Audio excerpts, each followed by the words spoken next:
मित्रांनो, आपण आंब्याचं झाड आणलंय आणि आमच्या इथं ना खूप जास्त शेळ्या आहेत आणि त्या शेळ्यांना झाडाचा नीट फुटवा होऊन देत नाहीत, सारख्या फांद्या खातात. आणि म्हणून आपण त्याच्यासाठी, त्याच्या संरक्षणासाठी हे बनवतोय कुंपण. त्याला आपण साडी पण बांधणार आहे बाजूने परत, कारण झाड मोठं होईपर्यंत काही डिस्टर्बन्सच नको त्याला.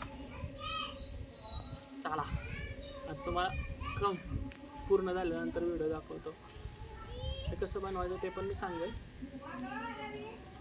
हां, आमच्याकडे कळकाच्या काट्या आहेत ना, रानातल्या टमाट्याचे शिल्लक राहिले असतात, मग त्याला आम्ही बनवतो.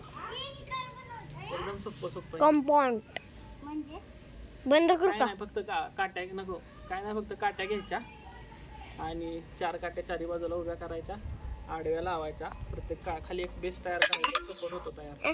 मग प्रत्येक एक एक एक वर चढवत जायचं, जसं की शेळीचं तोंड घुसणार नाही या प्रकारे बनवायचं. झालं, बंद.